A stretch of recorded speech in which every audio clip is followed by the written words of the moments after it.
All right, give me just a moment. Give me just a moment. I've given you plenty of moments. Nah, you've waited for me, so it's the best I can do. Nah, I'm just trying to get this slow ass computer to load KGS. Does that mean this is Like- supposed to be a slow review? No. Nah, it's fine. Like I mean, it can be a slow review. I mean, I'm okay with that. I just need the computer to cooperate.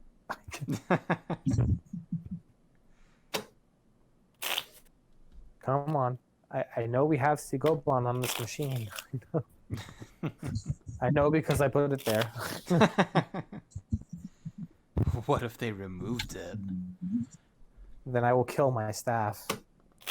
Don't do that. Wait, are you actually managing the staff? Yeah, I'm the manager for the store here. Oh, That's why I'm okay, allowed then- to play after hours here. I hold a Go Club here on Tuesdays. Like, it's Okay. actually pretty cool because we're getting a Taiwanese 6-dan national champion. He's joining our club at the end of this month, so I'm pretty stoked about that. All right. The last time him and I played, I lost by like 6.5 points. So I get to get my revenge. Oh yeah, sweet revenge. All right, let me join this room real fast. Room list, new rooms, Red Panda, join. Which one am I looking over first? How about you look at all of them and see which one, just based off of how each of them look, which one you would want to go over. We'll start with HGG, and I'll probably go over all 4 of them. No, I want to see what you think of all 4 of them first. Okay. Just a quick view of them all. That one is private. I can't enter. Wait, what? It should. Oh, I guess it is. Oh, hey, look, they all have like the same opening. Yeah, they do. There's only 2 differences. One of them did a large night instead of an extended large night, and there's another where I approached a different corner than the other. So yeah.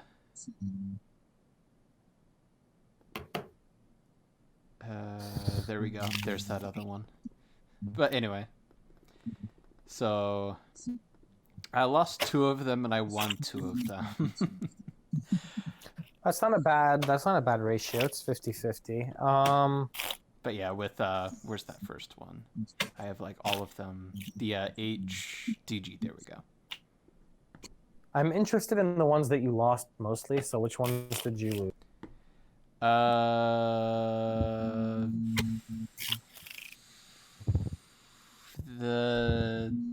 The Yuan and the RLIU.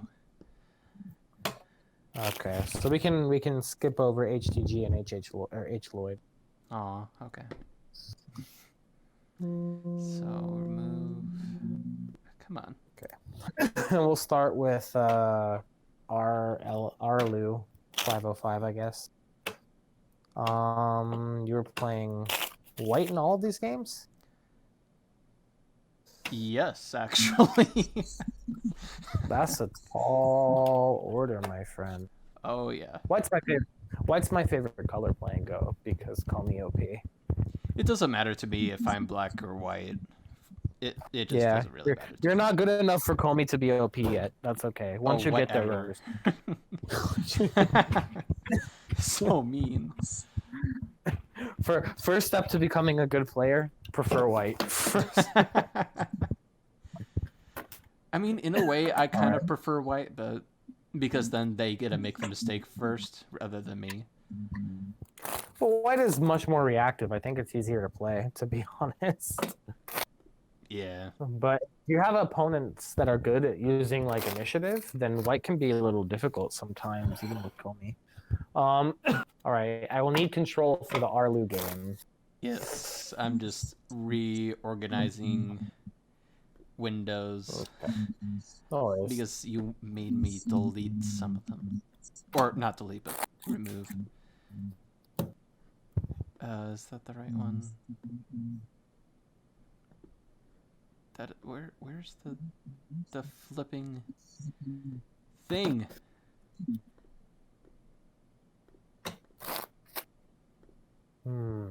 Did you try the last place you could think of to look?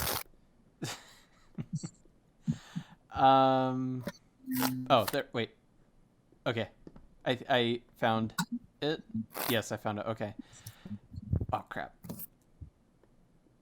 Okay. There you go. Okay. So far the opening itself is pretty standard. The R9 extension is kind of not really the best placement for your opponent. I think The most R6? most stronger players will play R8 most. The reason being, right, is if we can extend to R9, and R9 looks like a comfortable extension, but R9 has a weakness at A and at B. And then the shape between these two stones has a weakness at C. Oh yeah. So it's kind of like you leave weaknesses on both sides. So it's like in the later game, it becomes less efficient to have this kind of structure because you have to look after both. But when you play this one, right, you don't really have.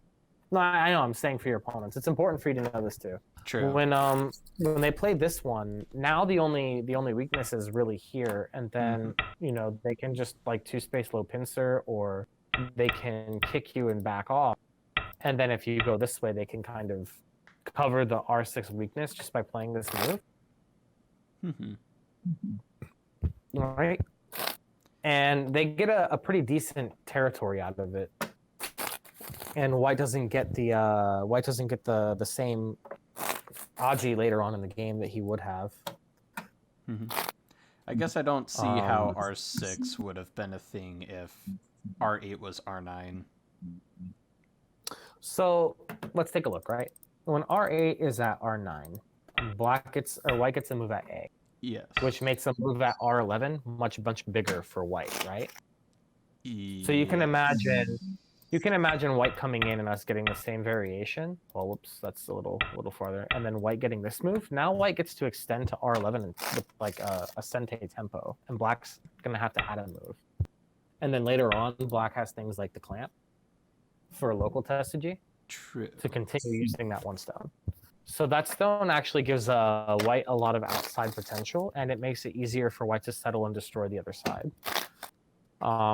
That's just one early game example of how you can use it. Also, you can probe the weakness high later on in the game, which is sometimes playable. Yeah. And it really just depends on how the rest of the game turns out. Well, yeah. But the weaknesses do come into play, so it's important to know that they're there and that you can exploit them later. So the formation itself is already a little bit questionable for black, I think. It could be a little better. Black backs off here. This is a little slow by modern standards. I think most players playing black should probably pincer, or in this case, maybe Tanuki. But this move is still going to be pretty popular. The reason I don't like it so much, again, black has the glaring weakness on the right side, and now he's made the top side small, right? So Yeah. white can kind of switch to playing inside here. And even if white is allowing black to attack the C14 stone, we kind of treat that like a probe, right? So we get we can get our defense here. And we can pretty much play whatever we want. Let's say we do this one to defend, right? And if our opponent attacks, we just do this and settle. Sure, but I guess like I don't see the benefit of. Well, we're looking at the quality of our opponent's stones, right?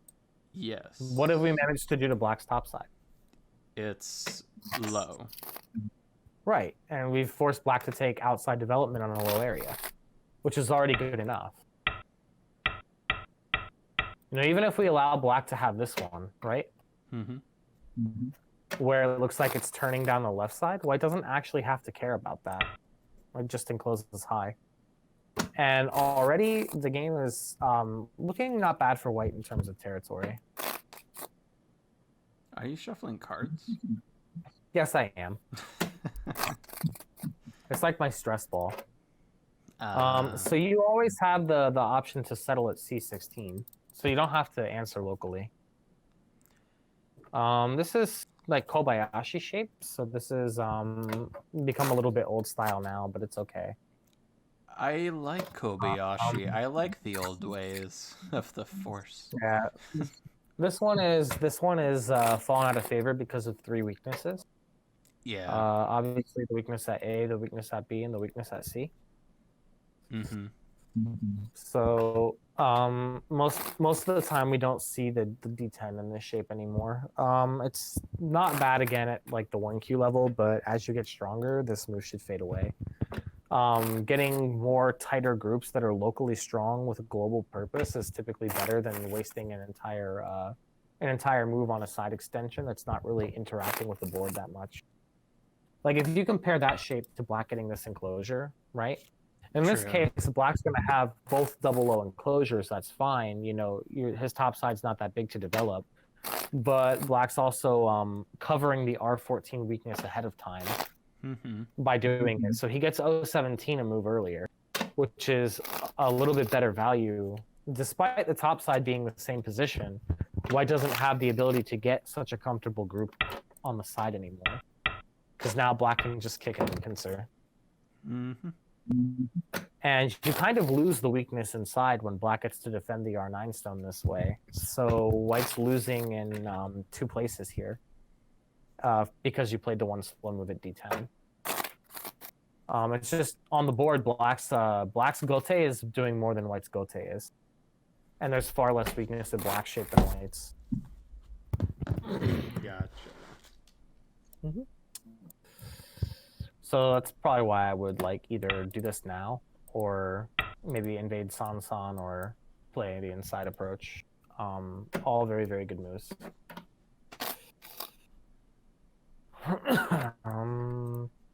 So in the game, black followed the Kobayashi principle. He's kind of playing like textbook Go, but he's not really like thinking with his own brain. I think if black was a player that knew what he was trying to do in this opening and had a plan, he'd probably enclose the other corner instead of trying to approach yours. Because this one only stands to favor white, I think. If we get this variation, this is already a good variation for white. Oh, yeah. Because 2 of the 3 weaknesses are covered. And now when black encloses the corner, white's not going to waste time with approaching. White's just going to invade. And territorially, it's already better for white. Yeah. Than the previous play, right? And the bottom is weakness. So it's kind of the same thing with this move. The only difference being that this one you get an extra exchange if you decide to play this. Note that you don't actually have to. Yeah, I know I didn't have to. Move. I just felt like the 2-space extension on the left side was maybe on the slower side, but... Did you consider the shoulder hit? No. So this one's kind of got really interesting answers. Your opponent can answer with A, B, or C. A would be really, really passive exchange. If they play the A exchange, then you can pincer. Then when they play this, you can kind of come back to this shape here. This is not a bad shape for white. If they play B, then obviously you push down. And when they jump out, you can jump out with them. This is really good because it's threatening both weak points. It's threatening A and it's threatening B. And then if they block at C, you can just come back here. Indeed. Yeah. And this is good for protecting... I mean, D4 is already protected, but this will also protect C8 by giving you the wall. So if your opponent tries to attack the group, it's very, very difficult for him to get out when the bottom side is not alive yet. I'm trying to get myself to get used to that knight's move at the end there, after the kick. If they can't cut, If the cut's not good for them, then play the knight's move.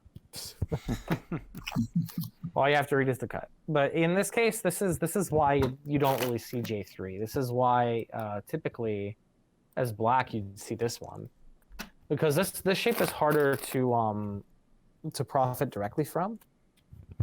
For white. Like white could invade, but then black can just kind of cover it, right? And then black can play for the outside and give white the small territory. And black's usually fine with that trade. So that's why usually in this variation, white doesn't invade immediately and white just plays the knight's move, or the large knight's move, right? And then aims for something like h3 later. Are you really that stressed? No, it's not stress. It's just something for my hands to do. No, okay. So it's like J3, this is kind of really it's a mistake, but it's kind of an interesting one. A strong player would capitalize immediately. So you're saying I'm not strong? No, I'm just saying that a player that's stronger than you would know that this shape is bad and that they would immediately be able to assault it. So the reason that you consider h4, the way that you know that A is an option is because if you don't take A, black has B. And so as long as you know that the B shape exists, you know that A can cover it. So like, for example, he could have played it here. That just looks bad? I don't know. So there's like a variation here that looks like this. Where black gets this really, really interesting like wall type shape. And then it's actually difficult to attack F3. And white gains about 8 points of territory, maybe about 10. But you can't really do much later. Oh yeah. And so this can be okay for black if black gets this. And black probably should have played this way if he wasn't going to play K4. But after he plays J3, B is even better. So my gut feeling is to get rid of B.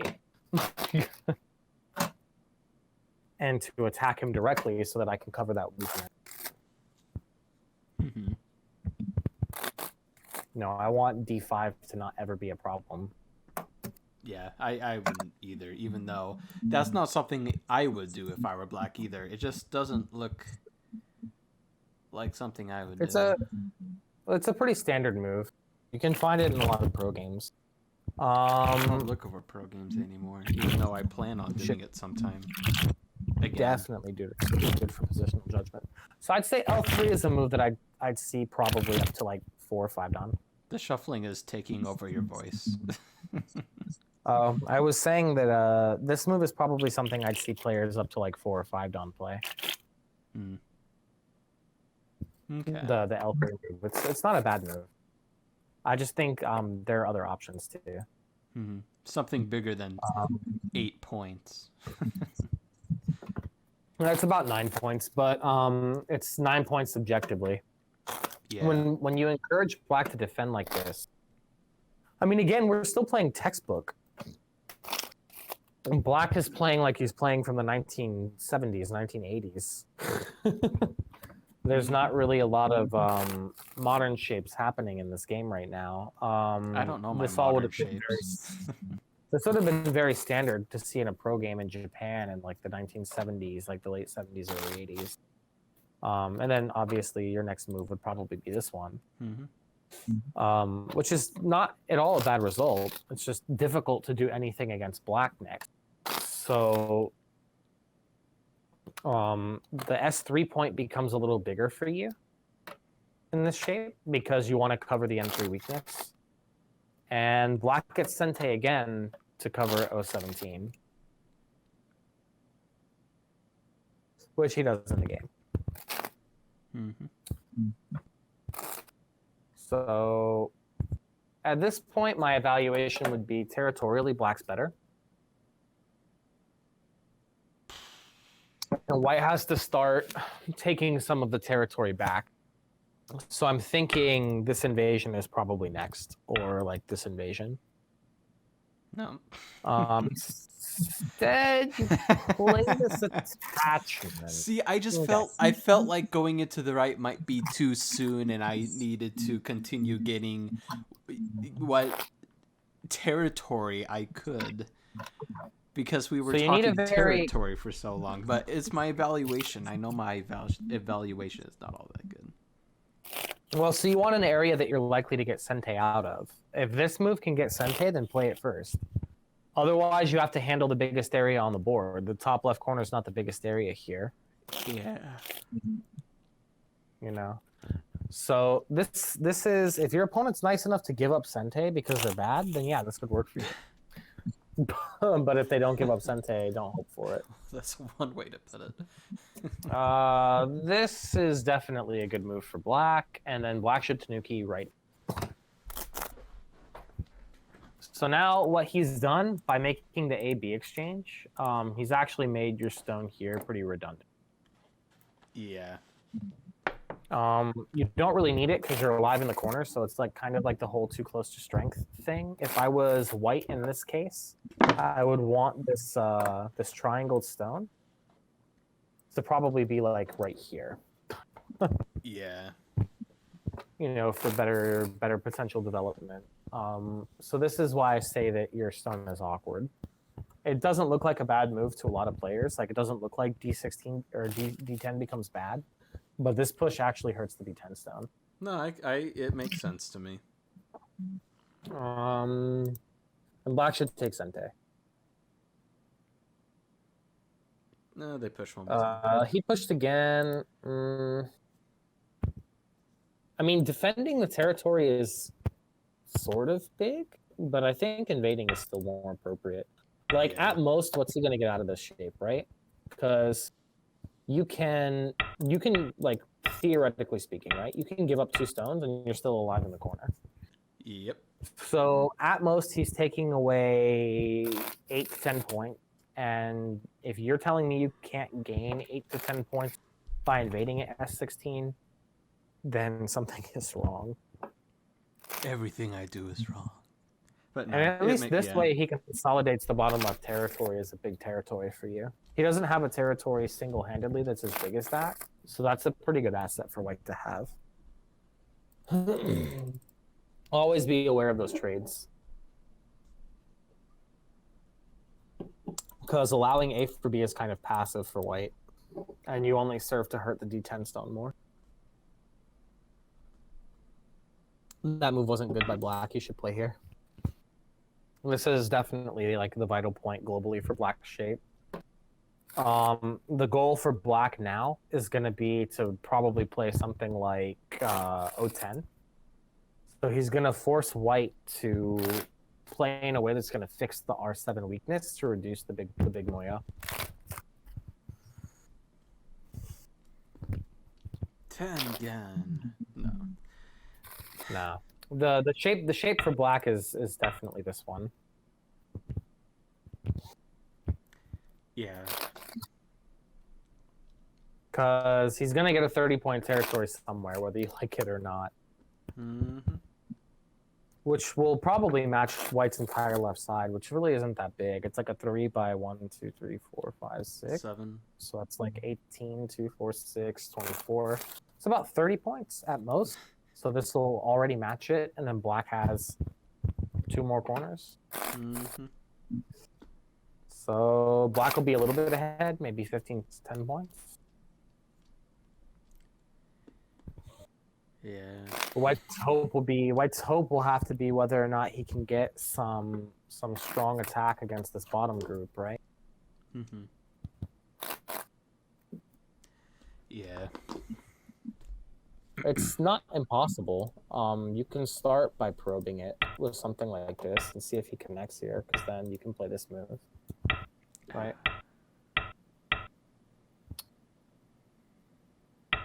It'll gain you a little bit, but kind of weird. I think probably white will go here next. This one's not so good. White should invade now. Yay, he invaded. And then I messed up.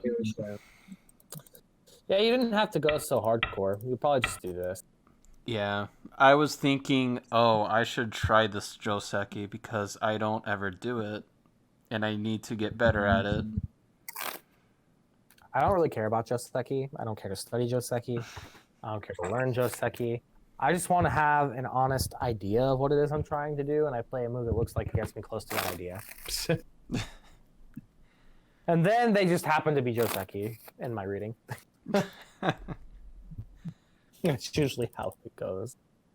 You could also do this one. Yeah. This one's pretty honest too. And this one is oops. This one is also good. Hmm.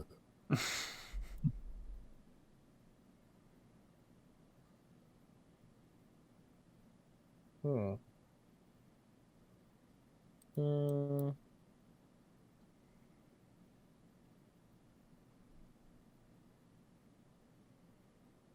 Mm-hmm.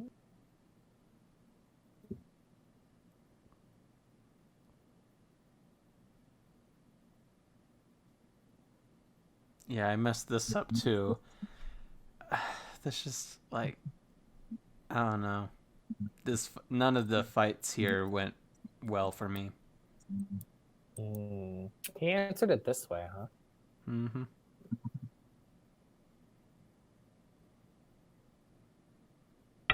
And typically, you just come out.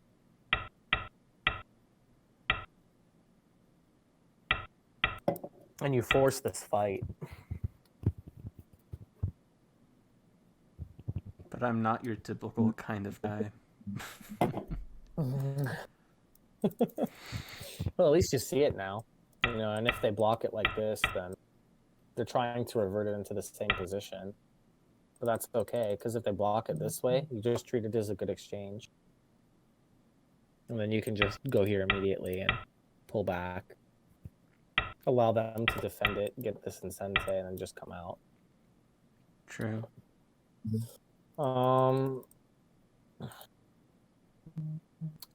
have been better to sacrifice strong Yeah. and just be alive. Mm-hmm.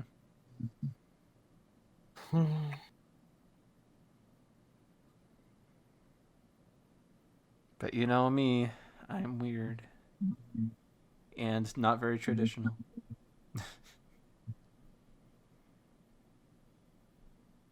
But I guess it's just like I don't know. Painful. I think instead of this one, you just jump here.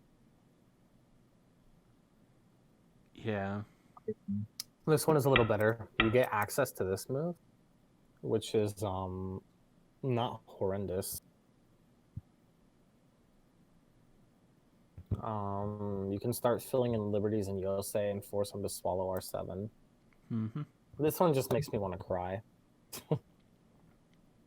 I mean, you're alive, but you know now you suffer this move, or you know your opponent's gonna get this one as an exchange. Like there's a really strong Moyo here now. Mm-hmm. Like how do you break into the Moyo? By playing Tengen. No. But yeah, it's but yeah, just overall this is actually that game that when I messaged saying this is exactly the kind of thing that happens when I think Territorial and I just lose. It's not about thinking in a particular style. You just have to play strong moves. Like in general, I mean. So even if you're taking a territorial stance, your moves need to be focused on more than just territory. Like oftentimes you have to focus more on the follow-up. And that's how you get to play stronger moves. Like a lot of your moves lack those follow-ups, and that's why you get blown out by stronger players and why sometimes you get blown out by weaker players. So rather than look at territory or influence, just look at the quality of your groups and all the work they can do in general. Because if your stones can do a lot of general work and they're all relatively strong, it's going to be difficult for opponents at this level to beat you. Like right now, you can just count the board and figure out if you even have enough chance to win the game. You have plenty of time here to count it out, right? So Mm-hmm.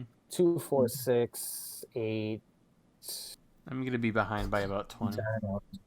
14, 15, 16, 17, 18, 20, 22, 3, 4, 5, 6, 7, 8, 9, 30, 1, 2, 3, 4, 5, 6, 7, 8, 41, 2, 5, 6, 7, 8, 9, 51, 2, 3, 4, 5, 6, 7. Black's got about 57 points on the top. 6, 64, 66, 68, 70. Like maybe 72, another 20. 70, about 80 points Black has. And White's gonna have 2, 3, 4, 5, 6, 7, 8, 9, 11, 13, 14, 18, 19, 20, 22, 23, 24, 25, 33, 1, 2, 3, 4, 5, 6, 7, 3, 40, 1, 2, 3. I'm 4, counting 5, about 6, 60. 7, 9, 50, 1, 2, 3, 4, 5, 6, 7, about 58 points before Comey. So Black's at about 84 to White's 56. And if we give White, what's that, 6.5 Comey because it's even? So White's going to be right at about 64 to Black's 84. Black's comfortably 20 points ahead. Mm-hmm. And then you just count the space between territories where you can expand. Can you make 20 points? And the answer is no. So the game is already over at move 120. You know, White can resign here. Mm-hmm. Because especially since you took Gote here and Black's group is not in danger, Black gets to develop even more. So, like, for example, this is worth about 4 points for Black. So this will put Black at 88. Or Black can play this one and put himself at 89. Like, there's a lot of moves that Black can play here to gain more benefit. Black can play this Pete. That'll gain him about 5 points. That's pretty scary, right? Yeah. Oh no. So I think at this point, White can resign already. Yeah. So the key highlights in this game. Let's go back to the beginning. Understanding again quality of groups. That's how you discover R9 is not so good.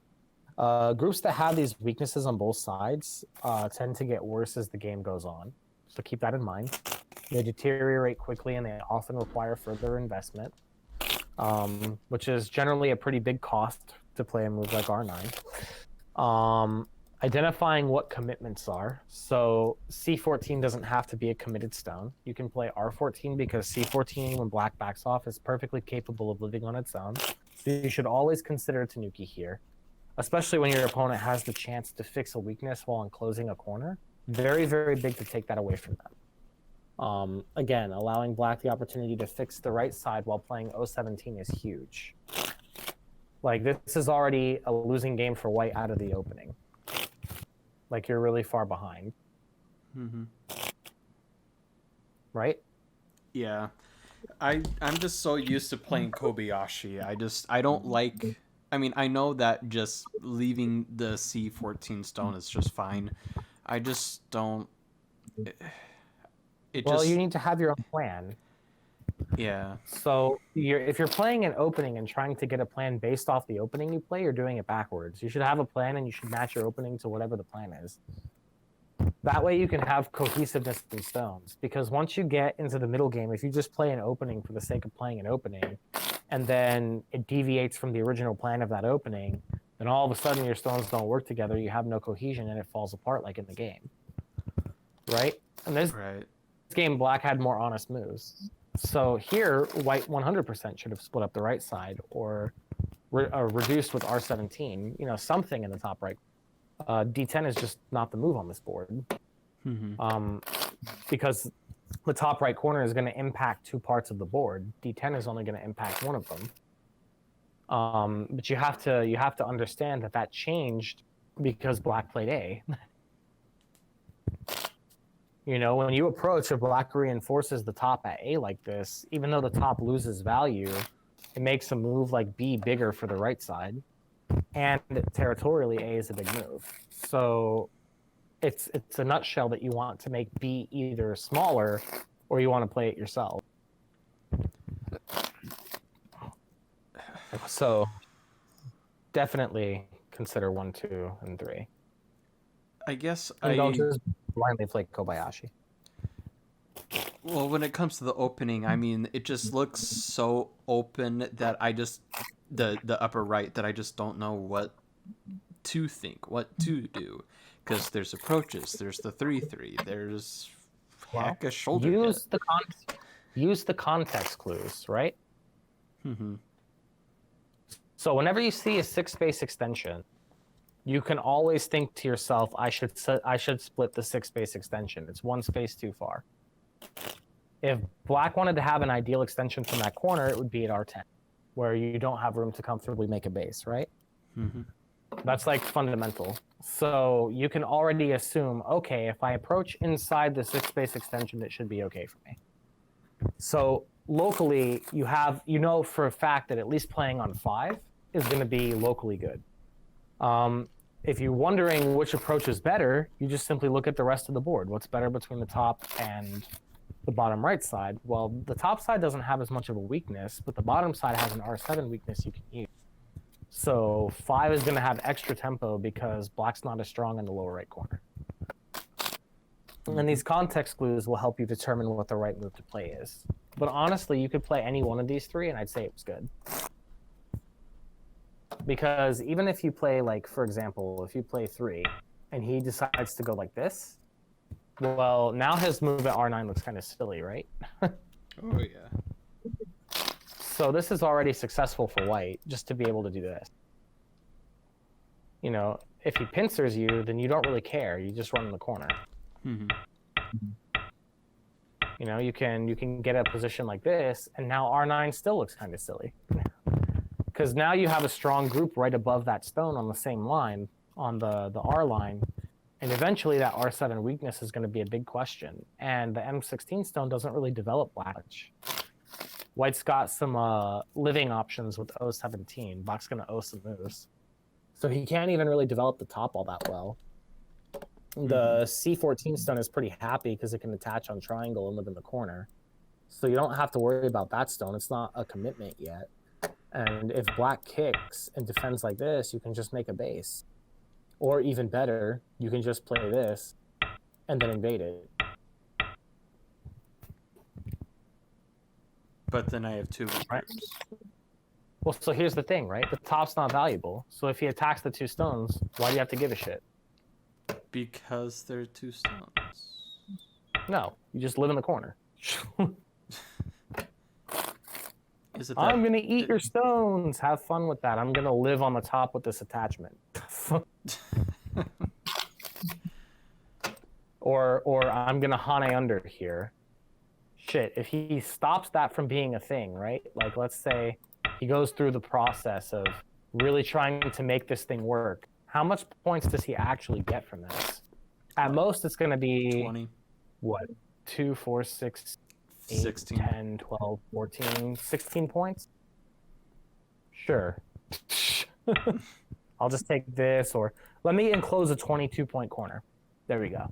I like that idea. Yep. You know, right? And then if it gets to something like this, like it happened in the game, what'll probably go like this, and then black will probably separate here. When black turn to the outside like this, it's kind of weird. Because white gets all the outside forcing moves now, and black has to add defensive stones to save that commitment. Like, for example, you can imagine white getting this move. And how does black answer the shoulder hit? With... I don't know. Do you really want to play this move? No. You know? I'll just jump, and then if we get the wedge variation, I'll just play this next. Okay, so now you've defended, and maybe I'll defend my outside like this.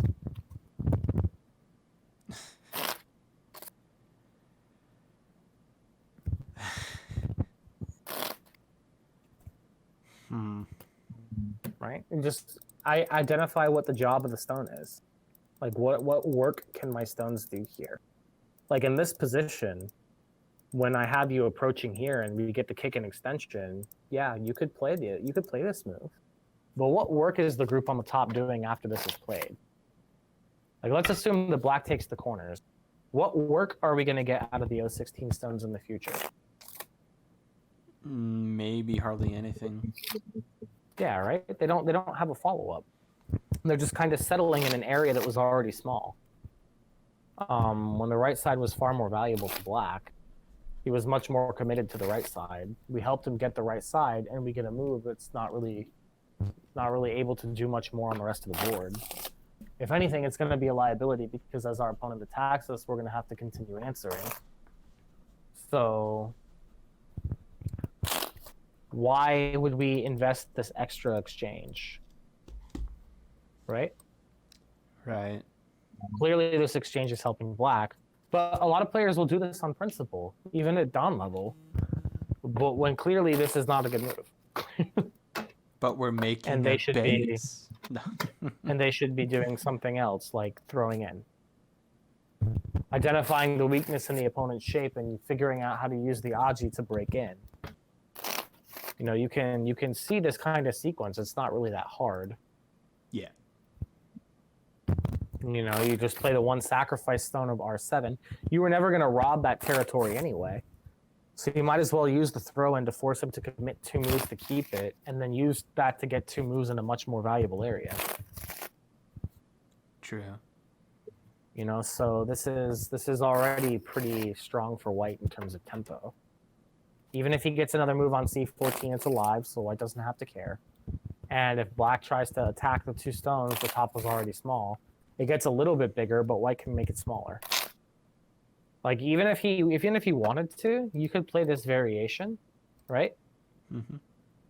That we were looking at from before, and you could just live here. Mm-hmm. And then the top gets really small, right? Yep. And then you just block and then jump. And you're alive in 1 more move. You're already out in the center, right? But you can always live with this. That just looks like one eye to me, though. But yeah. But you're out in the center. True. Right? Mm-hmm. So you'll get the other eye with H16 and K16. True. True. So there's enough room here for white to live locally as well. So you can always just make the top small by invading a G17. It damages C14 a little bit, but you know, who's to say? Black might resist with something like this, and you might trade the top for the corner. Right?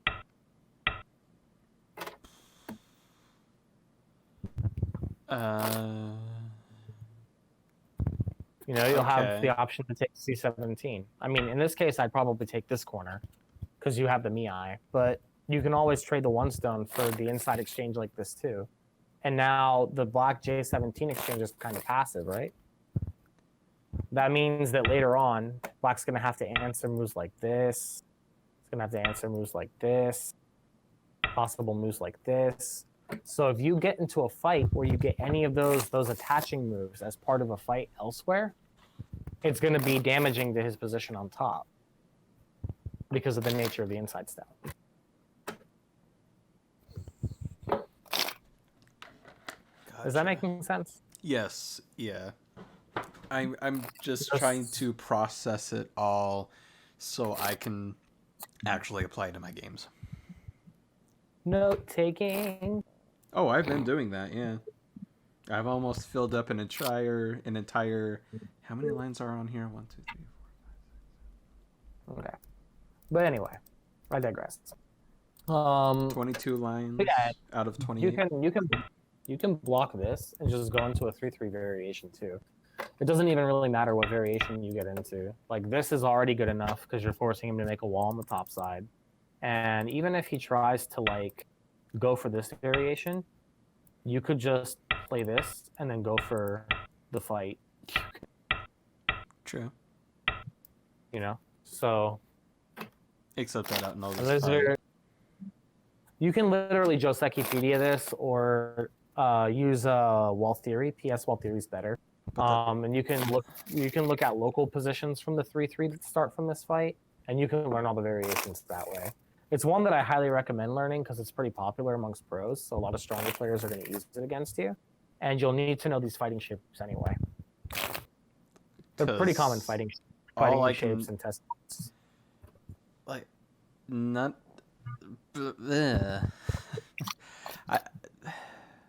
Words are escaping me. It just doesn't look like any of the cuts are working for white, in my opinion. Well, it depends on what you're doing. Can you think about this move? Okay, so black bends in the corner, right? Yeah. How about this? Oh, look, there's a ladder. I guess. So learn the fighting shapes. Yeah. So you can also start with the cut. Atari. You can start with the cut and then push. Black and Hane. This is all like a variation you can do. Right? Turn down, black can defend, white can kill off the corner. Black can go after 2 stones. That's possible. Either way, you see black is getting turned on the low side, which is good for you. Yes. So learn the shapes. I don't know. And if he tries this one, it's just clearly bad. Oh yeah. You can just push and then shoulder hit. And then after this, you can just slide in the corner. This is a strong technique because black doesn't have a easy way to attack to build profit. And if white just tries to settle, then black could easily just take the corner or something because white won't have a follow-up if white just simply tries to settle. Yeah. Well, remember what the purpose of the shoulder hit is, right? We do this to limit our opponent's development. If we don't play a move like A, we play this directly, then black's going to get to develop with something faster on the top, right? So when we play this, we kind of prevent him from being able to go that far. I mean, he can still pincer, but it's not going to be as strong when we get to clamp down on the corner. And if he defends, then we can just kind of settle. If you're worried about, reducing the top side harder, then you can jump here. This is also fine. Typically in this shape, black will either attach here and then cross cut, or wedge in and connect. And try to see how white wants to defend. Usually in this shape, I just kind of go here. But there's no connection to the stone. Like, there's not. But if he goes like this, I get to make a base, which is already me reducing. I don't care about the 3 stones. Okay, that's true. Yeah. And then if he plays something like this, which would be bad, right? Well, then now I can just settle. True. So I get the settle move on both sides by playing at L17 here. And so I'm already settled at this point, black and Tanuki. But black doesn't really have a lot going for him. What's he going to do? Like, reduce the corner? Territorially, white's winning. Yeah. White's already ahead on points. I guess it's just taking time to fully grasp the thing. I mean, I understand this. It's just a matter of the transition into the middle game with all of those things that happen. But gotcha. I'm on the next game now.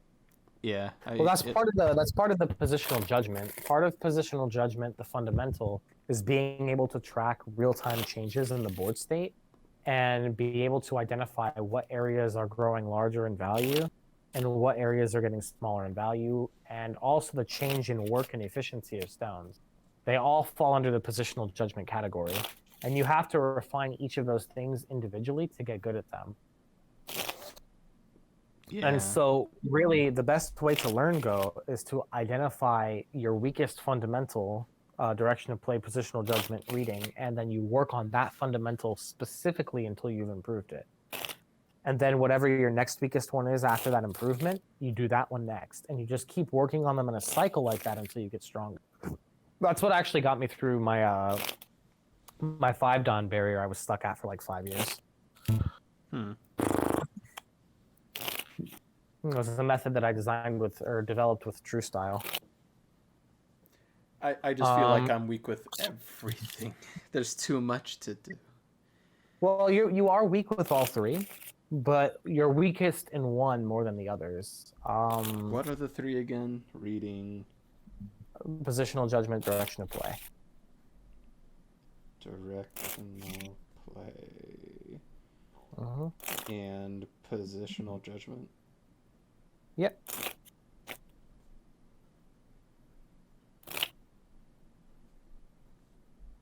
Aren't they all the same thing? Nah. No. All right. They all fall under good go, but they're not the same thing. Actually, you're only as strong as your weakest fundamental. So, for Indeed. example, you can be Fox 5-dan, right? And you can play a KGS 8Q. But let's say your weakest fundamental is positional judgment, right? And let's say your positional judgment's maybe like, what's a good level? Maybe like 5Q level, right? Yeah. 5Q, let's say. And then, because it's not really outside of the norm for someone that's around KGS 1-dan to have like 5Q level reading or positional judgment or something, right? Mm-hmm. So we'll say in your case, it's positional judgment. And then let's say you play an 8Q in your web series. And this 8Q happens to have 3Q level positional judgment, and then you happen to lose the game by 20 points. That doesn't mean you're 8Q. It just means the 8Q has better positional judgment than you. He's stronger in that fundamental. And when it's a contest of weakest fundamentals, you know, if your weakest fundamental is their strongest one, it's a hard matchup for you. A lot of players will usually call that the difference in style is what causes you to lose those games, but it's not really a difference in style. It's really just a difference in progression of mastery of the fundamentals. Like, you could have better reading than the 8Q, and you could have better direction of play than the 8Q, but if your positional judgment is terrible, then you're going to have a weaker middle game against the 8Q. And that's going to be, you know, assuming that's his strongest, and his is stronger than yours. Because then he's going to be hitting all the critical areas that you're missing, and he's going to make up the difference in points, or even get ahead. Because he's going to be finding the urgent points before you do. Yeah. You know, so that's just like an example. When I came across that realization myself, it was like, oh my God, I suck at this game. But at that point in time, you know, at 5-dan, for the longest time, direction of play and positional judgment were things I was pretty good at because I was really good at the opening. Because all I ever did was train in Fuseki with Norman, but I had a really, really weak middle game, and that was because my reading was terrible. So like I could play against 2Qs and 1Qs, and if their reading was better than mine, I lost. And I used to get so frustrated, like, ugh, why am I losing to these players that I should be destroying? And then it kind of dawned on me, oh, I neglected Sumego for too long. And then I started training in Sumego, and then all of a sudden it was kind of like the losses happened less and less frequently to those lower level players. And then when I got my reading up to the level that it should be, positional judgment became my weakest fundamental. And when I fixed that, it's like, boom, I'm 7-dan. It's like, oh shit, I trained for 6 months and I went up 2 dan levels. How did that happen? And so that's been the method that I've been using to teach personally lately. And it's actually worked quite well. The 4 students that I've actually tried it on are all 4-dan now. Well, So, do it to me. No. $20 an hour, and you got yourself a deal. All right. How many an But hour? anyway, 20. Oh, I thought you said 40. No, that would be like Myungwon prices. At that point, I would just tell you to take lessons from Myungwon. You'll get better faster. But he kind of teaches the same thing, but in a more roundabout way.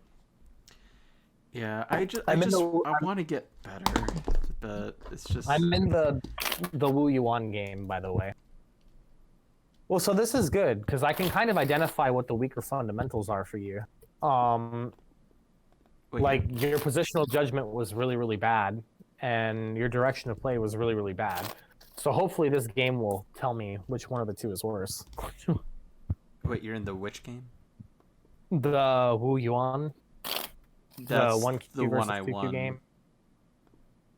Oh, I thought you said you lost that game. Oh wait, no, you're right. You're right. Oh, I just closed out of it. Whoops. Load that one up again. Wu Yuan. I lost by 6.5.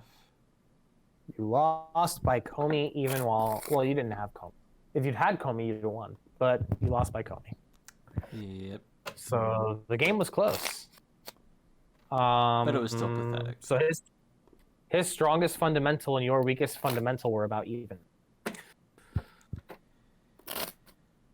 Okay, let's take a look. You get the same opening. Notice that this 2Q actually played the right move. Yeah. Already better than your last opponent. At this point, I would probably go after it immediately, though. That's just my style. I see that and I just want to break it up. Or, this one. This is okay too, though. Again, with the Kobayashi, you already know that this is bad. Yeah. Your opponent still played the bad move. He's playing textbook Go. He sees Kobayashi shape and he thinks, I have to prevent him from getting the corner enclosure. When in all reality, he should just be enclosing this one. It's much bigger than white enclosing this way. Because you literally just play here and invade it, and they cry. So, yeah. Bad move, bad black. Did you go with this one this game? You did not. You changed it up on me, you bastard. I know, right? This one's probably still the best move. You can also play this one now. And go for the pincer variation. Mm-hmm. So I don't remember all the tricky move order differences with this one. Like I know that there's an answer where you can play this next. No, next is C15. Well, C15 is one of them, and then there's also C17. It's an answer here for like a trick play. There's like this variation where you do this in bamboo or whatnot. Bamboo, yeah. Well, I think actually it's peep first and then bamboo. Yeah. If I'm not mistaken. Mm-hmm. And when your bottom left is strong / alive, this is not a bad variation for white, actually. This is pretty strong. So I probably wouldn't play this as black when that's the case in the bottom left corner. Doesn't make sense for black to go here. So already this is probably weak positional judgment, direction of play by black. It's a combination of both. Positional judgment would tell me R6 is the better move. Direction of play would suggest that reducing the side is better. So he's exercising good direction of play, but poor positional judgment.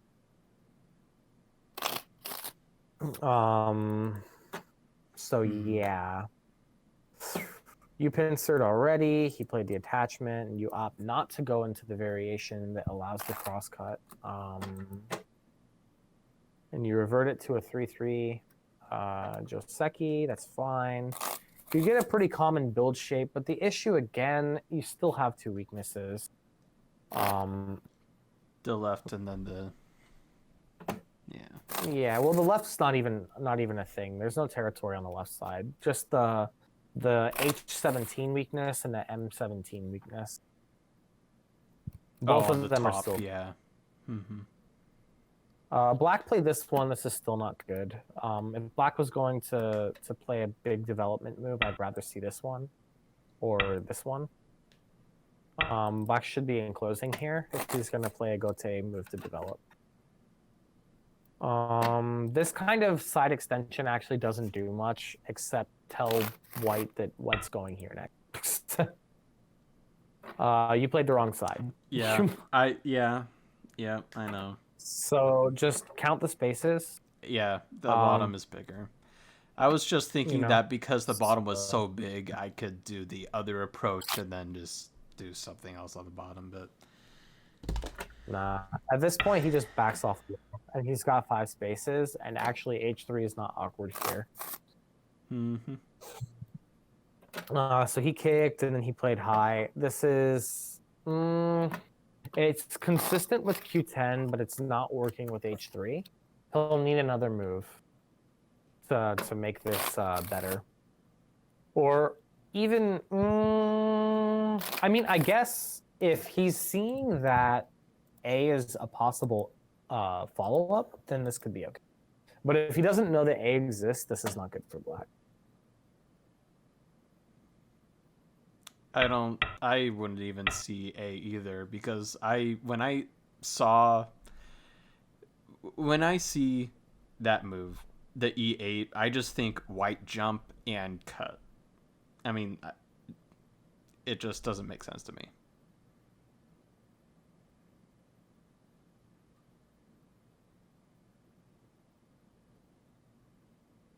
Did I disconnect?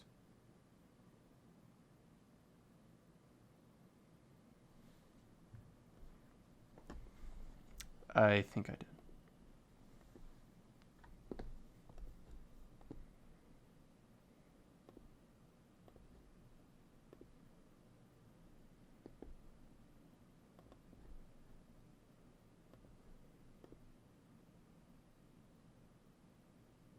No? Did I?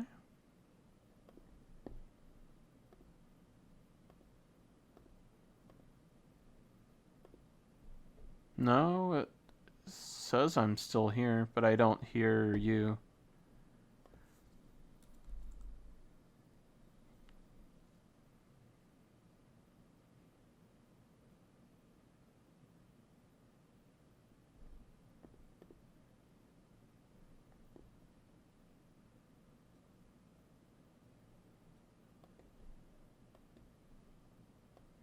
No, it was him that got disconnected.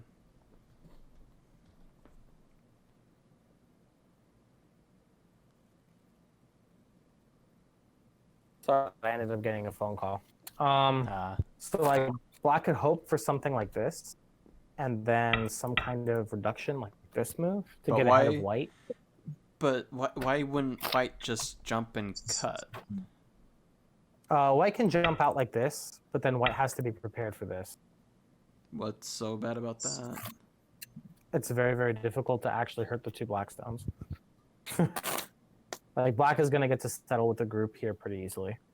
I don't see it settling though. That's the thing. Okay, so how do you see it not being settled? It just doesn't make white. I just see responding with D12 to fix the shape while keeping black disconnected. So white plays D12 and then black goes here. Yeah. Now what?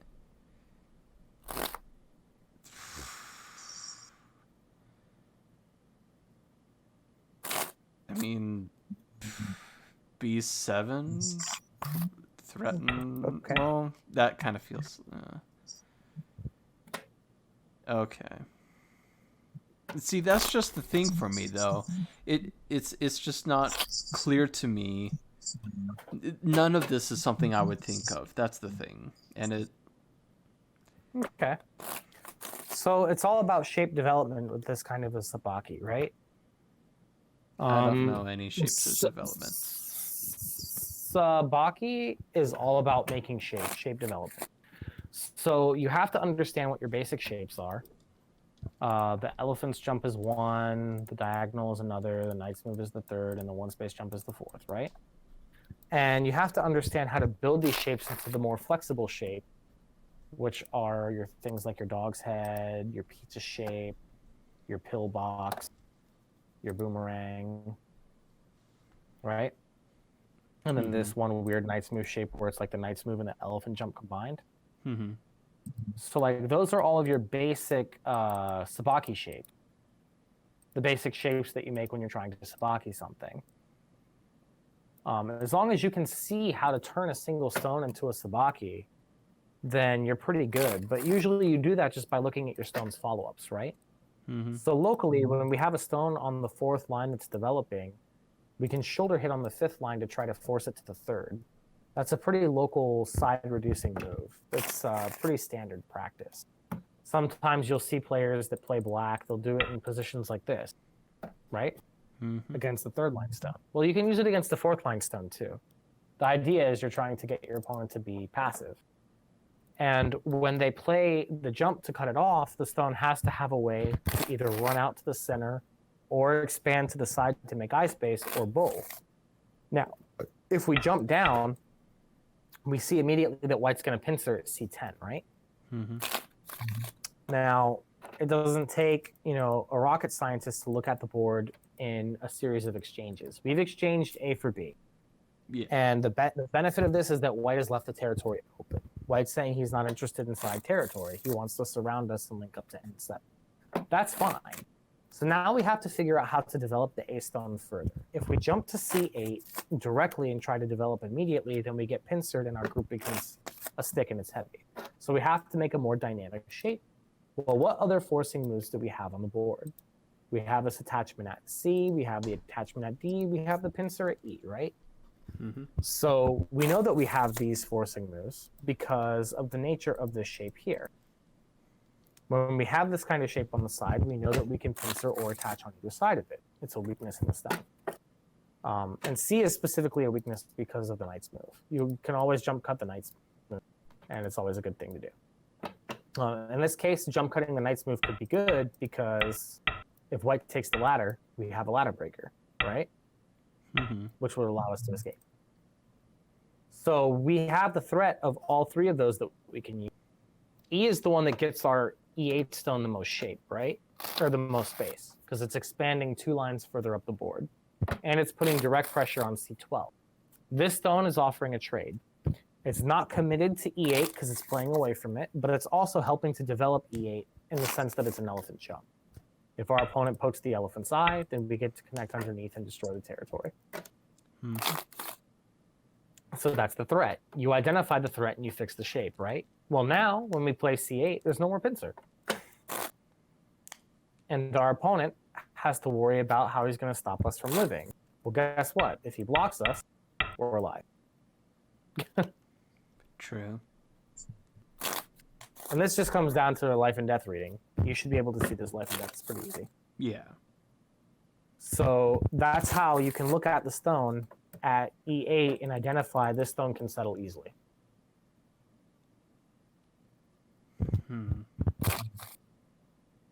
The stone has 2 follow-ups. It either connects back at A or it drives in at B. But you play it as an exchange. When white goes here, you make 1 more preliminary exchange before you develop it. Don't get tunnel vision and assume that you have to play off the stone you just played immediately. Find your forcing moves and use them to get more help around. Yep. Once you get to this point, the shape is pretty hard to kill. There's not an easy way for white to go about doing it. True. Mm-hmm. Because again, like you saw, if you play B7, black can just get out. Mm-hmm. And even if white pokes or surrounds, then just lives locally. Yeah. And when you force black to run into the center like this, and you give black a strong position in the center, this group is going to be thinking about doing this, right? Yeah. It's going to be aiming right up the top of the board. So you're making it easier for black to get a potential reduction too, depending on how you attack. If you attack from the top side, well, you're going to be forcing black to go where? South, right? And if you go south, guess what gets cut off? The corners and the right. The right side, right? Which is not locally alive, by the way.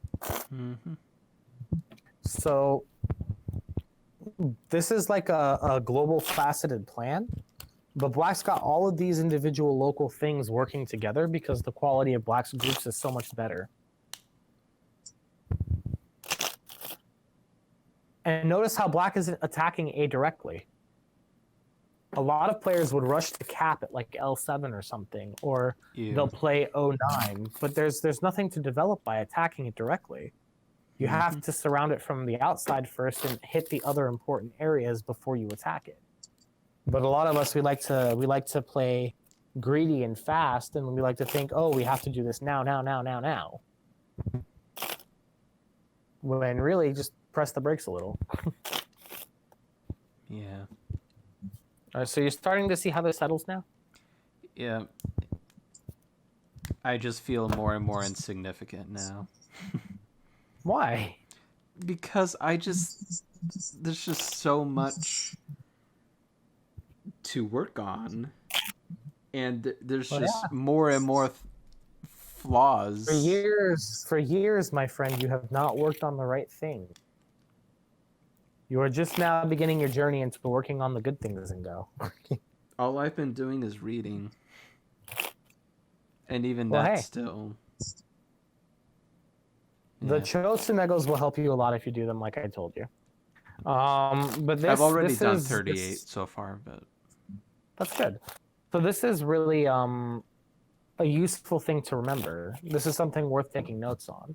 Oh, I've been This trying is to take this notes. territory. This is a territory of like what, a 5 by 1, 2, 3, 4, 5. This is like a territory of 25 points. White should easily be able to live, or black should easily be able to live inside white's area there.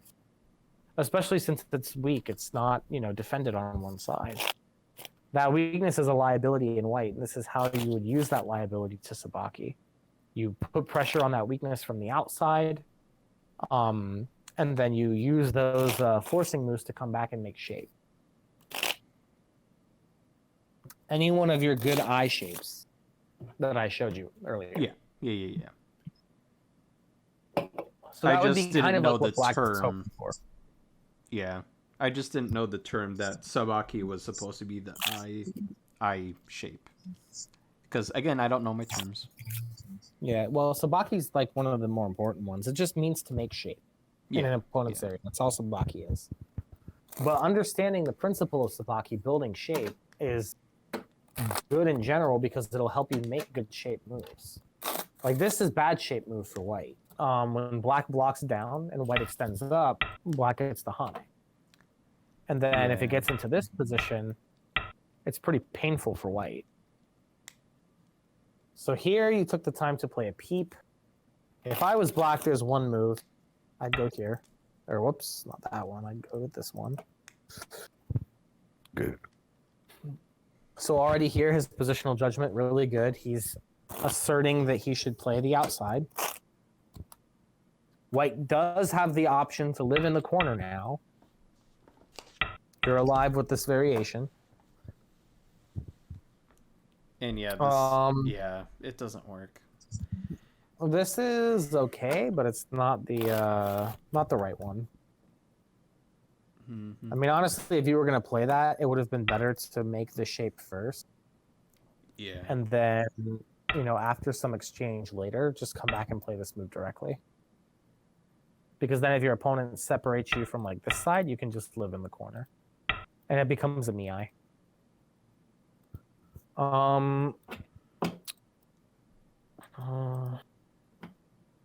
Here you shouldn't even be thinking about the peep. You should be thinking about getting out. What is the benefit of the P3 peep? Absolutely nothing. Just hopeful thinking. Can you escape from this position? No. Then not good enough to play it.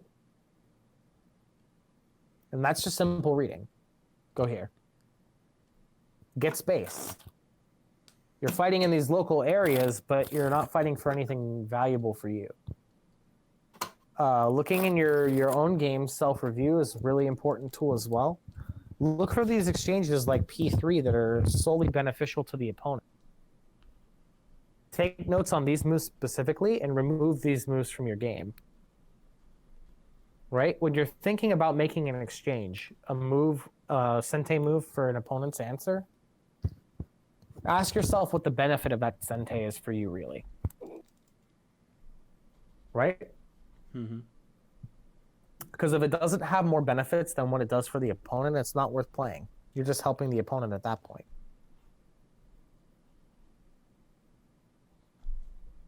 Oh, he played that one. That's weird. He could just Atari you.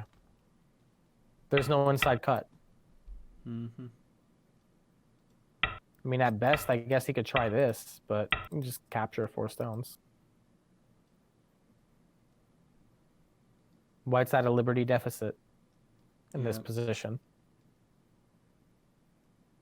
Oh. The tilt is real. This one now, this also works, but you have more potential later. You can actually sort of escape like this.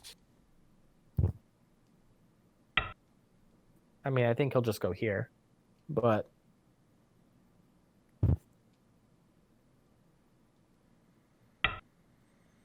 Oh, that's painful. Oh, he didn't even play the good move. So yeah, here, a player with good positional judgment would know immediately that they're supposed to kill you. This will kill white. Instead, he chose to turn. I mean, I get it. He's trying to prevent this move. Like, he doesn't want this variation. But this variation is not that good for you. Yeah. This allows white to escape.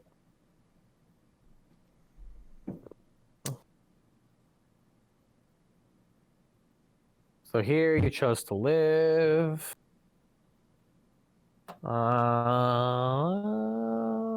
This is probably Sente. I think if I'm black, I'm still going here. Mm-hmm.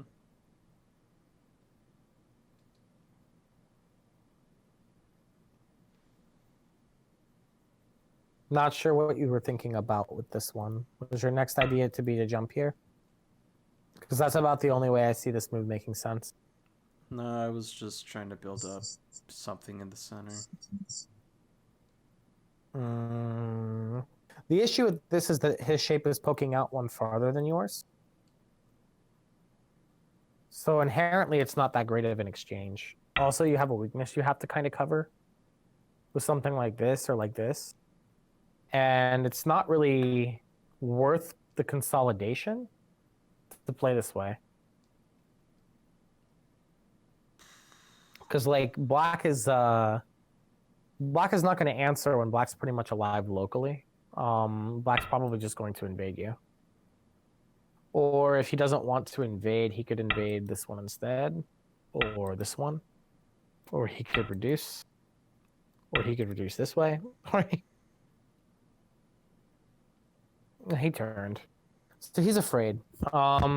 He's afraid of white going here and not being able to live.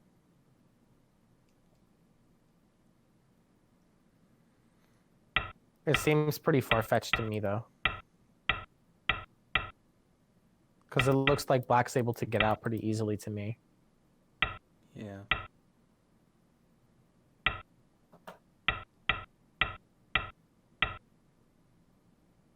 White's got a lot of weakness here. You do not have the time to respond. You must play away. Because you need to make up the lead that you lost on the right side. So you don't even have time to like live in Gote on the bottom. You're way too busy. Mm-hmm. I'm not gonna say the game's unwinnable, but it's difficult. Like maybe I would probe here, then jump. Maybe then I would slide, and then maybe try to do this. Kind of an idea. Try to see if I can force him to keep the right side, and then try to take the top. Honestly, I think at this point, if I'm black, I'm just gonna reduce it. But your opponent might not be that good. This one is just not enough. Again, he's afraid. I don't know why he's afraid. He probably can't read it. But he's okay here. So he's suffering some reading problems. But he could reduce or reduce. How would you make Sabaki in this position with the left? I still don't. With black? Yeah. All right, so pick a move for white. It depends, but pick a move for white to answer with. Just D12 again. Okay, D12. At that point, I'd peek. Yeah, but what's the Sabaki shape there? Just the jump? Yep. And then if they cap, you go back here. Then you just come out. You can live like this. Plenty of room. Fair. Yeah. Also, don't forget you can still make this shape at any time. Yeah, I still know that. Yeah. So, As long as you can do that, you can just expand out into the center at will. Gotcha. The Sabaki really depends on what forcing moves white's going to give you. Like, for example, if white goes here, then there's this kind of forcing shape too, where black might make this shape instead. You know, it just depends. Yeah. Like, if white did this one, I might still peep, and then I might still jump. But then if white took this move, which he would then have, I might just jump again. And that would be how I'd Sabaki it that way. You know, just coordinate my forcing moves and then make a move that like links them together with shape. Passive, you can Hane. At this point, your shape should be alive. So if you really wanted to push the agenda, I think now would probably be the time to either jump here or, well, yeah, this was probably best. Because you've already gotten these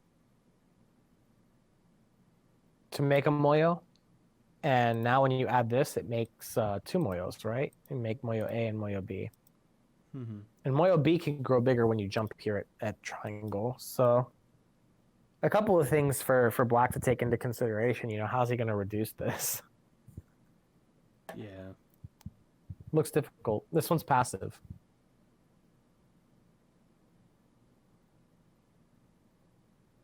Then you jumped. So like here, right? You played 015, which saves 9 points. And he prevented K13, which would have grown you by 15. Right? So it's a loss of 6 points by jumping at 015 and giving up J14. You can still continue with this move. If you're trying to get the Moyo thing going. Mm-hmm. I'm not going to pretend I know what that is. What is your purpose for playing this extension or this attachment? I just wanted to get some strength in Sente in case some fight, the fight hurts the top and I get split or something. You don't want to waste your Sentes doing that. I'd rather prefer something like this, right? Where I'm getting the strength in Sente, like with a tempo, and then if my opponent's running out, I can do something like this next. And it's generally a better way to go about doing it, because when you play like this, your opponent has the choice to ignore you. Like, what happens if your opponent had made this exchange first and then answered? Now it's actually much harder to attack, because he can just Sabaki. True. But that's because he gets in between moves, right? So...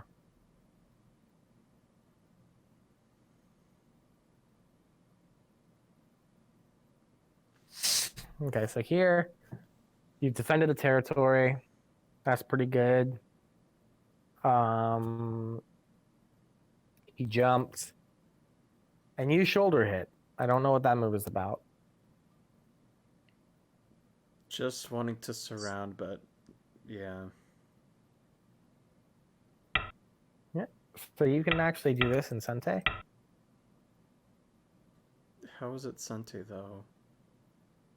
I mean, if he ignores it, right? Yeah. Then you get really, really, really big endgame. Like this endgame becomes huge for white. And then you can just push and cut. So endgame, you say, but not in regards to Sente as into capture. Yeah, I know. This would be the move that's absolute Sente, but this is going to force black to go into your territory. Yeah. So it's probably better to block off the territory when you're behind on point. I don't even begin to know what this is about. I don't see how you want to profit from this. I wanted to go for the kill. Go for what? The kill. So I tried then surrounding. You've already lost. Yeah. You've already lost. Black is way too strong on the bottom right to attempt to kill from the bottom right. Yeah.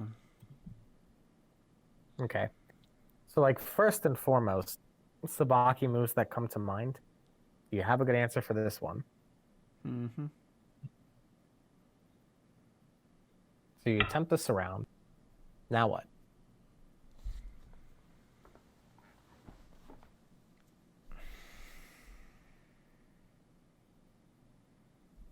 Black is already guaranteed an eye.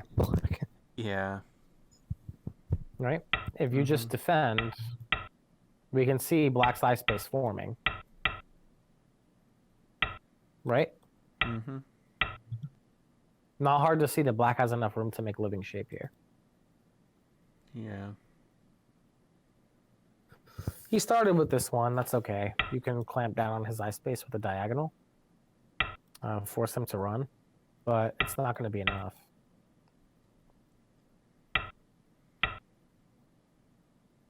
You don't have a way to bridge the gap. Maybe with the peep and then this peep might do it. Hard to say. I mean, I guess even then, he could just dodge like this. This is too passive. This is not surrounding him. Right? Mm-hmm. So you need to either clamp the vital point that's going to make him live, or you need to surround it. Because now you're playing from behind, and that you're already losing. Look, whoops, I dropped the phone. You're already losing locally if you have to play from behind like this, because you're losing a move. Yeah. You know, right? If we reverse the move order and we say that G15 was on the board already, right? And then Black had extended to H14 from J14, would you block at H15? No. No. So why would you extend here? I was thinking defense. Okay. But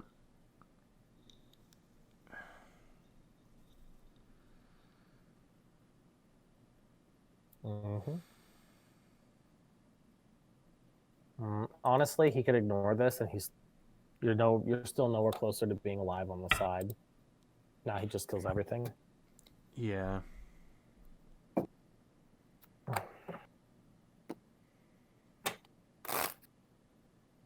Yeah.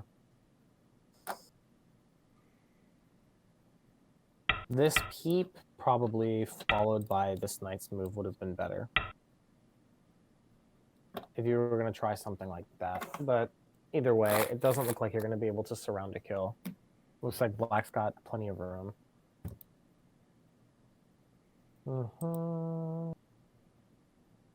Although, him playing this A for B exchange is nice for you.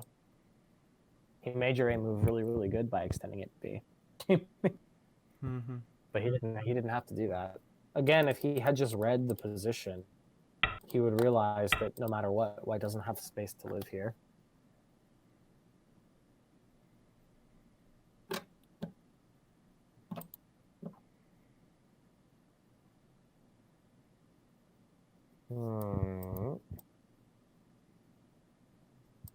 Yep.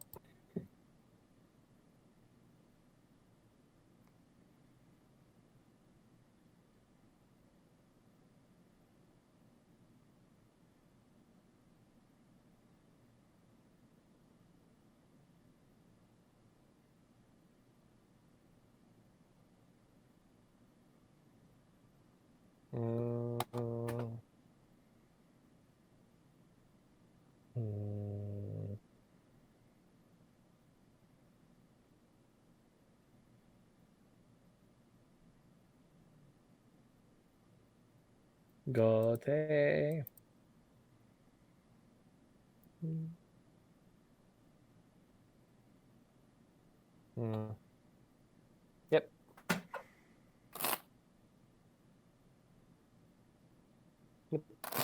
Yep. So critical spots in this game. Everything. I'm gonna highlight the more important. This K16 move is White needs to diss the fuck up here.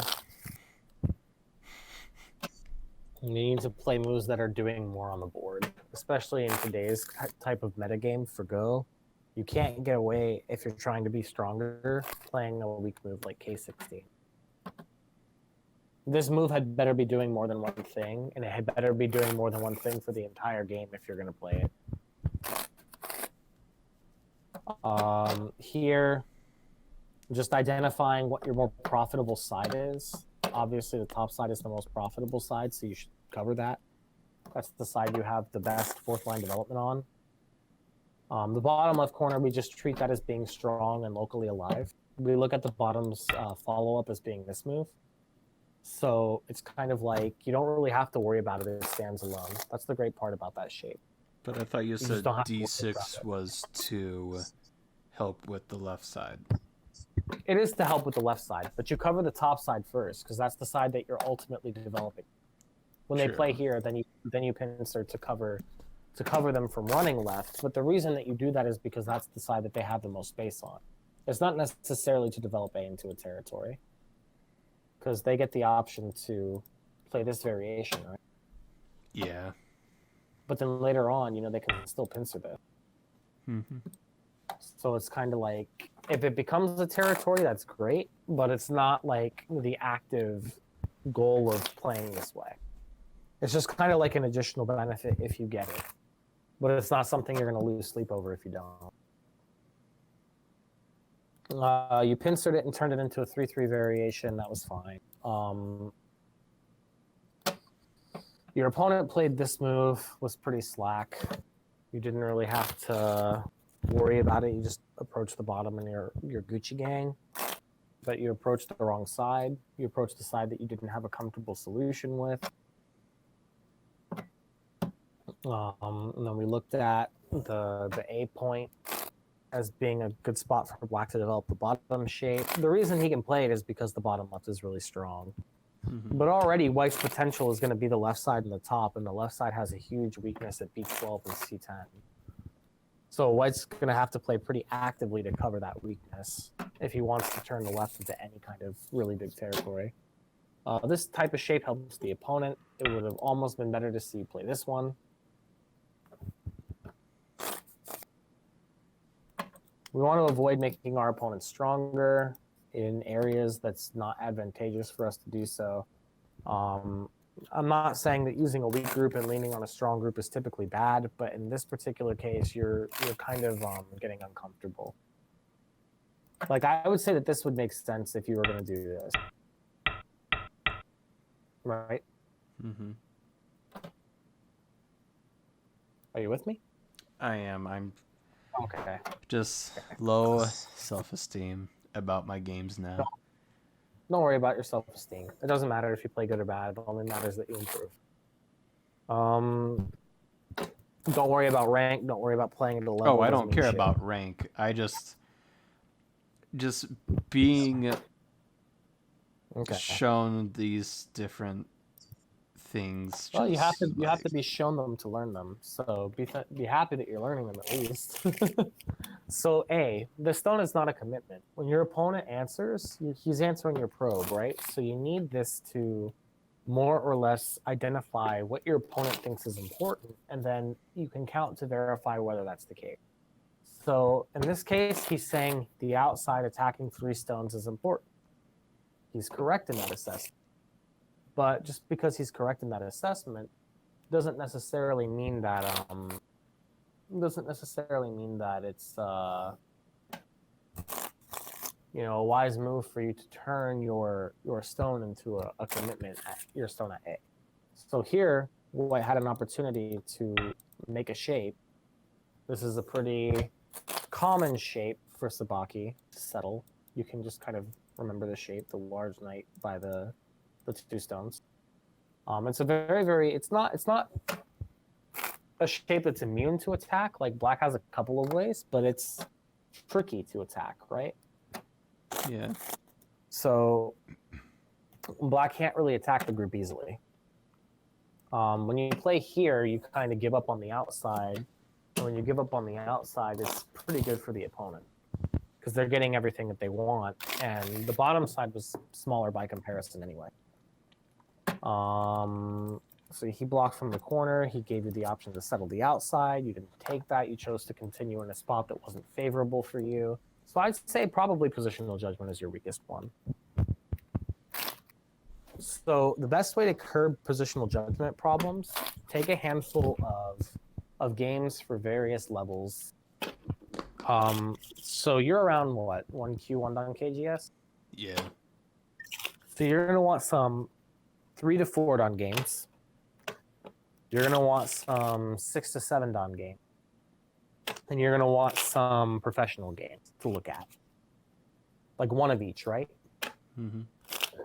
And in the review, what you're gonna be looking for specifically, and you can write this down because these are instructions. What you're gonna be looking for specifically is, I don't want to say mistakes per se, but you're gonna want to evaluate the exchange. Anytime you notice a move that the opponent plays that's like a sente to gain something, your goal is to identify what you think it's trying to gain and whether you think that that idea is good or bad.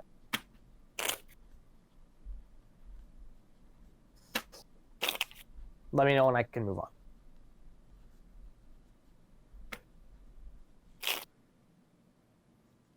It's just finding some random game from each rank. Yep. Doesn't matter who the players are. It's better if it's a slow game. You can grab the 3 to 4 Don games from OGS if you have to.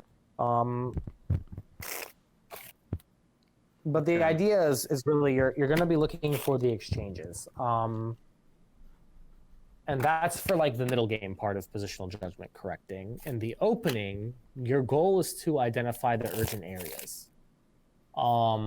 It's better if you do that in pro games. That's mostly what the pro game is going to be for. Repeat that one more time. For opening study positional judgment, the pro game is going to be to help you learn the most urgent areas in the opening. So a good tool for that kind of study would be PS wall theory, right? So what you can do is go to PS wall theory, put an opening or start to play out an opening on their pattern search. Never heard of PS wall theory. Yeah, you can go to ps.walltheory, WALTHERI.net. And it's actually a pro game database. Great study tool. And you can use the board that shows, just start playing an opening on it. And it will tell you what pro games those openings have appeared in and how many, what the win percentage in pro games are for the moves that you're looking at that were played. I tried looking up PS wall theory, but it doesn't come up with anything. I'll find it for you and I'll link it in the game. Give me 1 second.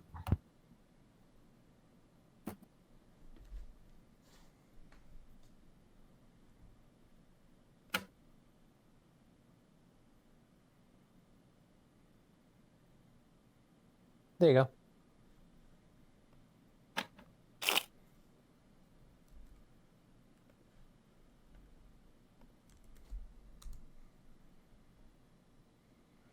Oh, okay. So like for your specific 3-4 variation,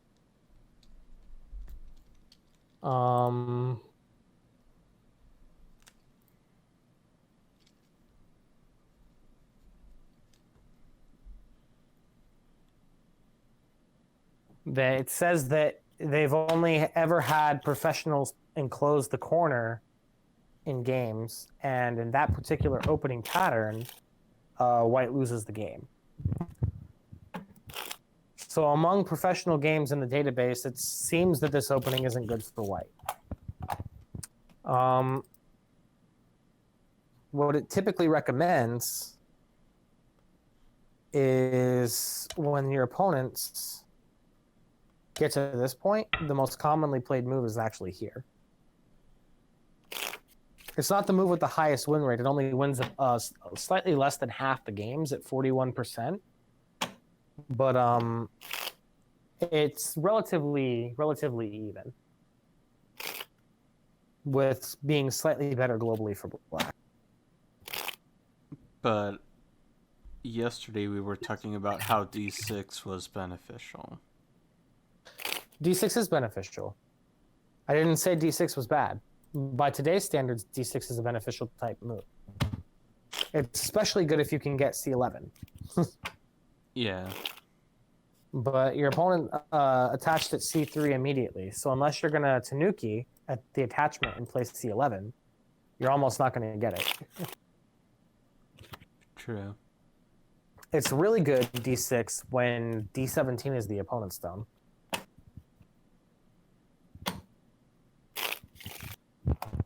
But yeah, it typically recommends this, and one of the moves that was also widely recommended was actually my favorite move in the shape here, 03, just approaching this corner.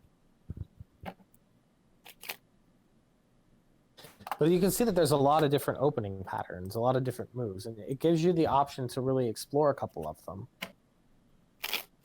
Like, so this move was popular back in 2013. It gives you the year as well.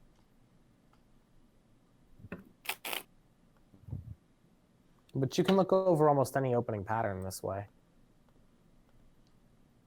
True. So for studying positional judgment, it's in the opening, it's not a bad resource. You can also use it in your own game reviews for the games you lose. You can go back and look through your openings and flip through PS Wall Theory and find out where you deviated from professional play and kind of identify the purpose behind each move. You know, you can ask yourself, okay, in this particular situation, the pro approached that 03, he didn't play D6. Why might he have played this over D6? Okay, well, what are the ideas, right? So 03 has the idea of splitting up the bottom and being equally fast to black. And that if black continues locally, you can continue and trade. And then again, if black pincers, you know, with something like this, then you have a plethora of options. You can jump in the corner, you can reapproach. You know, the idea is going to be far more territorial for white, playing this way. Mm-hmm. And you can identify, you know, which plan works better for you. Be like, okay, well, in future games, what kind of plan do I like better? Do I like this D6 plan in the way that it goes? Do I like the N shapes, or do I like this one? You know?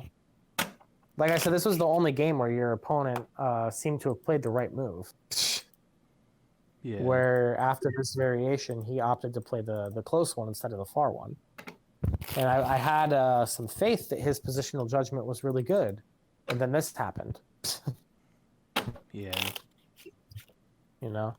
I think some strong players might play something here. But if they were going to play in the top left corner, I think most of them would play this move. This move that was once thought bad, but post-AlphaGo has become the best move in the corner. Aside from attaching directly at D16. I mean, think me personally, I would just play here.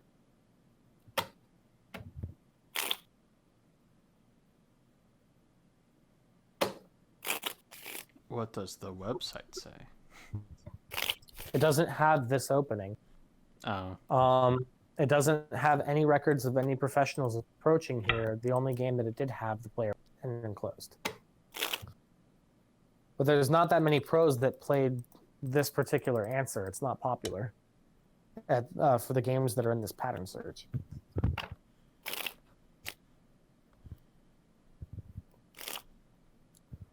It really recommends that you play something like this, or this, or this.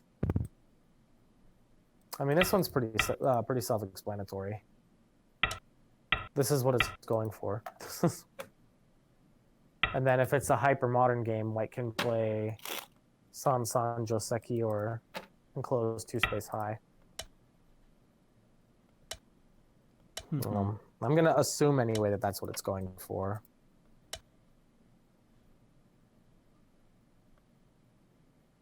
Yeah, or it wants you to do the inside approach. It doesn't have too many new enough games that will show the hyper-modern answers, like the 2-space high or the 3-3. But it will show splitting up the right side or approaching the bottom right corner, which are all pretty standard ideas. And then it shows, you know, approaching the top, which actually has a 0 win rate for white. So there hasn't been a pro that's played it and won. Um, yeah, it seems like the most even move in terms of win rate, like the most evenly accepted move in terms of win rate for white has just been this one. And this opening was pretty popular in Korean games for quite a while. So like from the 70s up to like the 90s, early 2000s kind of deal. This was pretty kind of like common opening. You'll find a lot of Lee Cheng-ho games that go this way.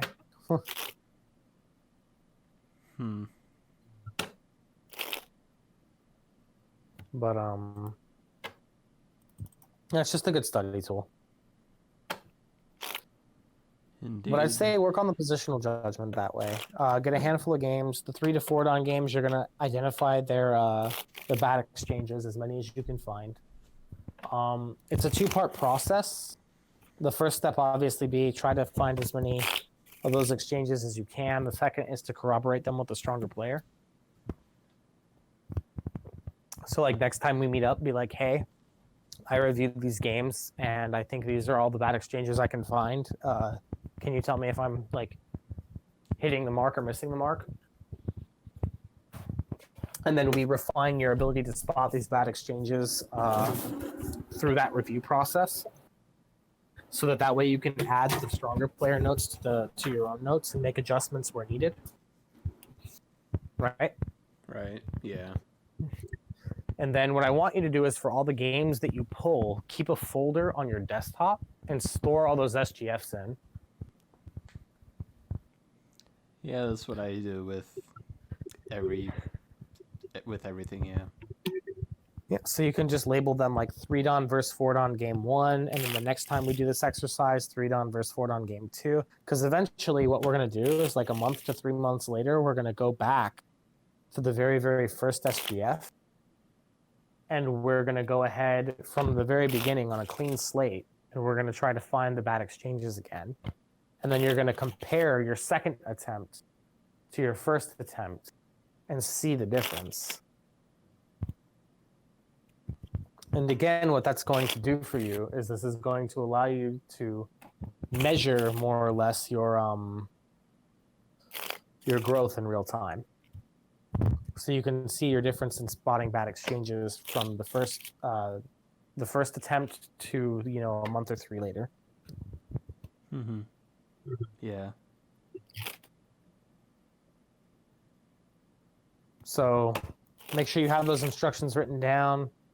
Go ahead and do that assignment too. Whenever you have time, of course. I recommend slower games, IGS, OGS, either one helps.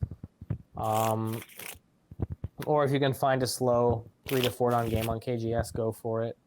You'll also need a 6 to 7 don game and 1 pro game to go over. Wait, you want... No. The way that you're wording it, it makes... I immediately think that you're wanting me to play each of these ranks, but... No. You're only reviewing games of 2 players of those ranks playing. Yeah. The goal is not to play players of that level, because you're not trying to match up yourself to them. Yeah. You're just trying to find the bad exchanges or the exchanges that aren't doing enough. So for 3 and 4 dons, they make some pretty bad exchanges, like some pretty blatantly bad exchanges. You can find several examples of them real time in a game. Yeah. 5 or 6 dons, it's kind of the same thing, but if we take someone that's around KGS 1 don and we ask them to find the bad exchanges of a KGS 5 don, it's going to be a little bit difficult. But it's not impossible. You can definitely do it if you know what you're looking for. And the 3 to 4 don ones will help you kind of identify what it is that you're looking for. The pro games, it's going to be near impossible. You don't have a strong enough grasp of the game yet to see the game close enough to a pro level to do that. But what you're doing with the pro game specifically is you're looking at the positional judgment in the opening of the game so that you can make better fundamentally correct moves from the beginning.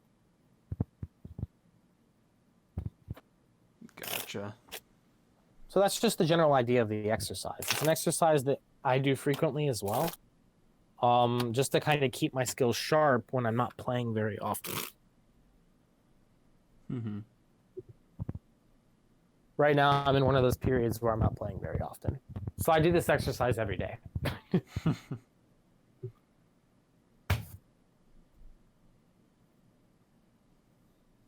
But that's really all it is. It's an exercise. You know, maybe spend an hour at most on a game. And they don't all have to be done the same day. Just whenever you have free time and you can really dedicate to looking through the game and just identifying bad exchanges. You're not looking for good direction. You're not looking for the best fighting sequence or anything like that because you're not working on direction of play or reading. You're just looking for bad exchanges. When did the opponent miss the urgent point or the urgent area? And when did the opponent make an exchange he didn't need or an exchange that helped the opponent?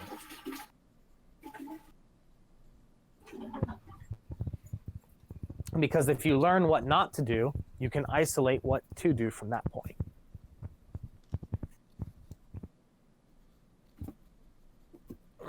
Gotcha.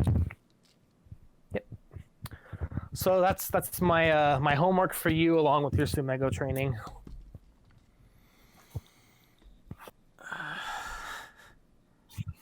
I'm just so overwhelmed. Yep. Welcome to getting it a go. I mean, oh no. I used to do this stuff for 14 hours a day, man. Well, Like every bit of free time I had. Oh, I can make you find 14 hours a day. You say you don't have 14 hours a day, but do you eat? You have time.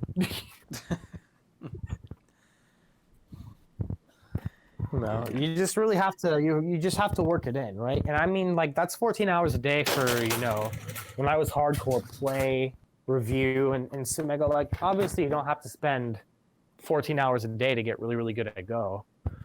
Yeah. I mean, it's going to make you better than if you don't spend 14 hours a day getting really, really good at Go. But you can spend considerably less time and get similar results fairly quickly like Go Dave. You know, just in your free time, do some Sumego, and when you have more dedicated times to sit down, hop online and watch a 1Q or a 2Q game and try to identify their bad mistakes in real time. You know, just challenge yourself to do things like that so that way, when you're doing the actual exercises, you know, they become a little bit easier. Oh, I'm over here looking for my keys. I have them in my pocket. I just hate that. Yeah, I'm just hoping. I've seen nothing but police driving around the shopping center all night, and I'm on a motorcycle, so I'm like immediately targeted. Yeah. I got pulled over for having an expired tag, and I still haven't fixed it, so I'm really hoping that I don't get pulled over again. Shame on you. I just forget. Like, I forget. I don't ever have, like, a reminder in place to remind me a year from now to do something, you know. So my birthday's in March. It's like, hey, you know, I should be renewing this tag or something. But then March rolls around a year later, and it's kind of like, you know, all I'm thinking about is my birthday. Oh, yeah. You know, I'm not thinking about, oh, I have to go renew this thing. Like, no, that doesn't even cross my mind until, you know, 4 months later when I'm getting a ticket. Like, mm-hmm. And then, of course, I get myself stuck in this rut where, like, I refuse to pay the ticket, so I just opt to take it to court after fixing it and get the ticket dismissed. And it's like, cool, I don't have to pay $116 for this ticket, but then a year later I forget and I get one again. Anyway, that aside, you just make time for Go when you can. If you want to improve, then you have to spend less time focused on teaching, and more time dedicated to learning yourself. And it might be worthwhile to record a lot of them on video. So, like, when you're doing these exercises, you can record them or stream them as well. You don't really have to interact with the crowd too much while you're doing them, and it's beneficial for everybody involved. True. That's what I have Go Dave doing now, since I know he streams. And if you, like I said, if you have any questions, please ask him. He's a good player to get forward on games from, too. He's also a good player to help you identify like positional judgment weaknesses because he's been working on that himself quite a bit as well. So definitely partner up with him and just tell him that you're working with me to improve, and he should have some insights for you too that are useful.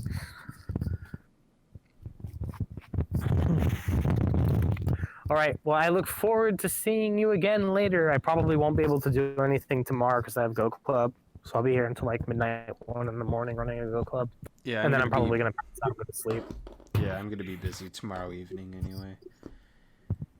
All right. Well, it has always has been fun. Good luck in your next few games. I look forward to seeing some of the ones you won next. I don't want to always focus on the ones you lose. Good job on the ones that you did win. Well, that's true. You should get praise for the ones that you win. For the sake of what it is you're trying to do, lose more games, but that's okay if you win them. Yeah, just lose everything. Yeah.